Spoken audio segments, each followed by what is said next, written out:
Well, welcome to the White House.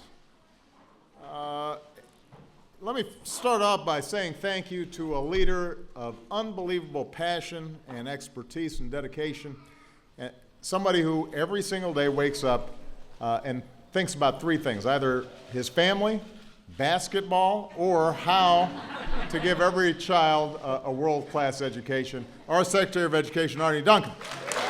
Hey.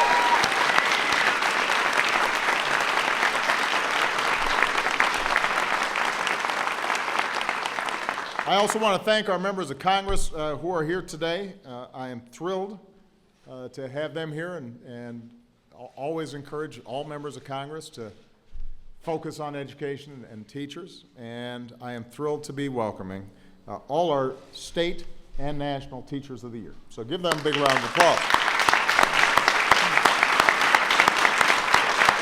Good job.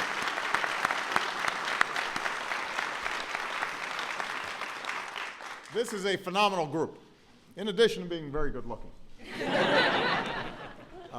The best of the best.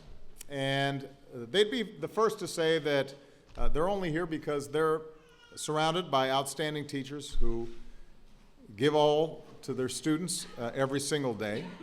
Today is a chance to thank not just the teachers on this stage, but teachers all across the country. We really can't say enough about how important their role is in making sure that America succeeds. So thank you for what you're giving our children and what you're giving our nation.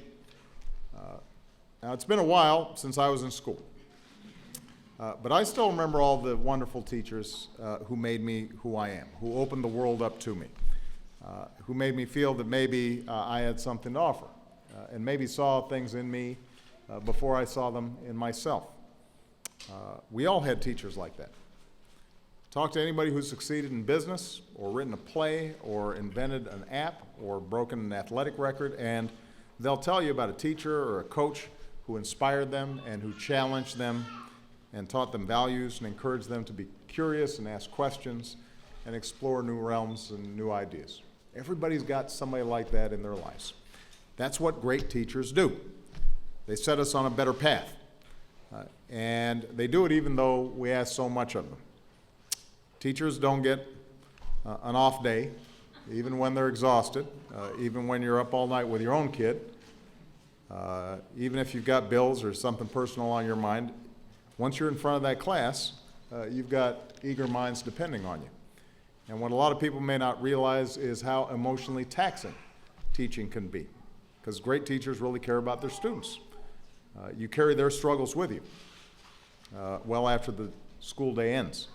You worry about them. You're often the ones they go to with their troubles and their fears, and sometimes you can see that they've got something on their minds even if they don't talk to you about it. Sometimes they even reach back after they've gone off to college and may need a little advice. And it's that all-encompassing commitment, that love that you feel for your students, that makes so many teachers go the extra mile. It's why many of you dip into your own pockets to pay for classroom supplies.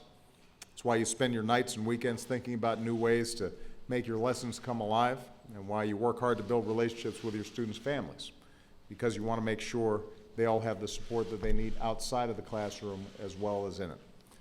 So being a teacher is a 24/7 job, and yet many say there's nothing in the world they'd rather do. And that's the kind of commitment that the guests we have up on this stage today exhibit every day. We've got teachers here from just a few miles away. We've also got teachers who came from the Mariana Islands. They teach everything from biology to music to special education.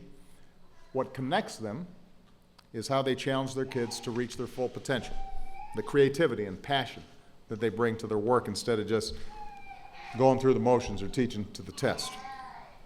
What separates them is the lasting impact that they have on their students' lives. And that is the story of today's primary honoree, our National Teacher of the Year for 2014, Mr. Sean McComb. Give Sean a big round of applause.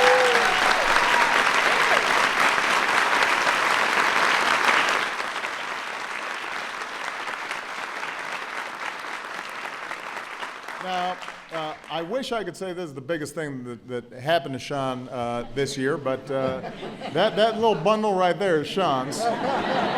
So we clearly are ranked second or third in terms of big stuff happening in Sean's life.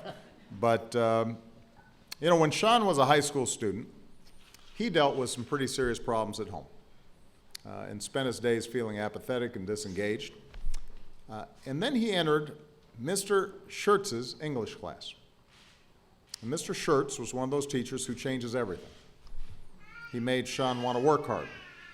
When Sean's mom passed away, Mr. Schertz gave Sean the strength to deliver her eulogy. When Sean went to college, it was, as he put it, through the force of Mr. Schertz's will. So Sean himself saw the impact that a teacher could have in a child's life. And it was Mr. Schertz's example that led Sean to become an English teacher himself. Today at Patapsco High School and Center for the Arts in Baltimore, Sean works with kids in a college readiness program called Advancement via Individual Determination, or AVID. And it's aimed at the kind of student Sean was in high school. Students who have the ability to do the work but need that extra push to reach their full potential. Among the last two graduating classes in the AVID program, 98% were admitted to a four-year college. And they earned more merit scholarship money than the rest of the graduating class combined. It's a tribute to Sean that one of his students asked him, "What do you think about me becoming a teacher?" Sean asked him what subjects he wanted to teach, and his student said, "It doesn't matter, I just want to have as much fun as you do every day." And Sean tries to instill in his students a sense of respect and obligation to each other. As one of his students said, "I feel like I'm not learning on my own here, I learn from everyone." And I think it speaks volumes about the kind of example Sean sets for his students that as part of his application for this award, the parents of one of his students wrote a letter on his behalf. And they wrote, "Our daughter had the typical teenage drama in school that at times really got her depressed about school and life in general. We reached out to Sean for help with getting her back on track. No matter his schedule load, if he knew one of his students was in need, whether for a shoulder to cry on or a calming word of encouragement, he'd be there to help." And there's an image from Sean's application essay that captures what he and all the teachers here are trying to accomplish. Every child has an invisible chalkboard attached to their hearts and minds that they carry with them through their lives. Some people they meet write messages of love and support.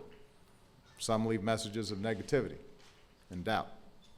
It's a teacher's job to erase the negative messages and fill those boards with caring words and inspire confidence and strengthen values. Now, some of today's students might not even know what a chalkboard is anymore, but they do know that what a teacher gives them stays with them for a lifetime because teachers matter.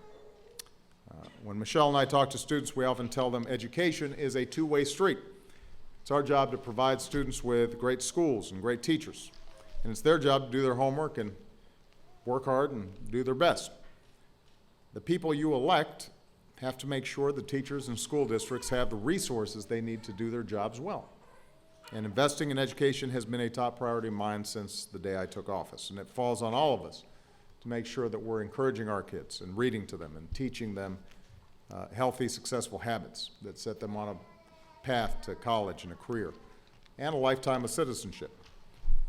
Teachers who work hard to inspire their kids every day, they too deserve our support because these are our kids that we're grooming for all the challenges that they're going to face throughout the next generation. So I could not be prouder of Sean and all the teachers who are here today. Sean, I'm pretty sure Mr. Schertz would be proud of you too. And to all the teachers who are out there, and the millions who are working hard in classrooms all across our nation, we want to thank you as well. You're doing the Lord's work. And with that, I'm going to present Sean with his apple. Thank you. God bless you. God bless America.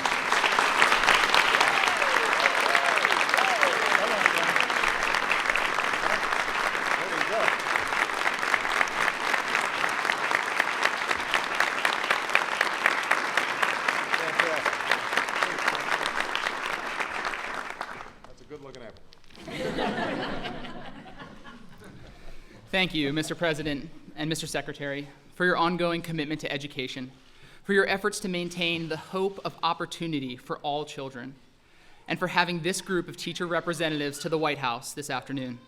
It is a privilege and honor for us, our families, and the communities we serve to receive this recognition. I am blessed to be among the over 50 passionate and dedicated educators before you. This is an incredible group of talented and inspirational professionals who take deep pride in making a difference for children. I am a firm believer that we are each a product of the people who surround us in life. To our family and friends, our students, colleagues, and communities, and all of those who make us the people we are today, thank you so very much. I became a teacher because I had incredible teachers who were able to shine a light of hope and possibility into a dark time in my life. Teaching is my calling to do that for others, and an opportunity to spend my career living purposefully, helping children fulfill the promise of their lives. Teaching is an opportunity to band together with others who deny the common assumption that demographics determine destiny. It comes with challenges and difficulties like any work worth doing, but also with the priceless rewards of changing lives, instilling hope in the hearts of children, and of seeing potential come to fruition. Like each of these teachers before you, I am not here alone. My students are with me here today because they have become a part of who I am. Ashley taught me that what matters is the quality of what you have to say, not how loud you speak. Michael taught me that it's not how much you can see, but that you always see the best in every situation. Kiana taught me that bearing burdens can make you stronger, and when you're finally able to put them down, that strength can lift up others. And Brianna has taught me our lives are not determined by our past, but by our present choices and faith in our future. As a father, I hope to pass some of these lessons on to my newborn son. Like parents across this nation, I will be relying on our trusted and successful public schools for his education. Schools filled with teachers who help students fall in love with learning, who cultivate individual strengths and inspire students to be their best. And I want the schools that he will attend to do what schools across this country are now and have always been doing, working to be better. We know that change is hard, and we do it when it is in the best interest of children. This change must be undertaken judiciously. It must value the complexity of the work, and it must be done with civil and critical conversations that respect the knowledge and experience of our classroom teachers. Teachers like those before you today. We stand here because of those important people who invested in each of us, and here we stand for the importance of investing in each and every child. May God bless America's educators, and God bless us all. Thank you.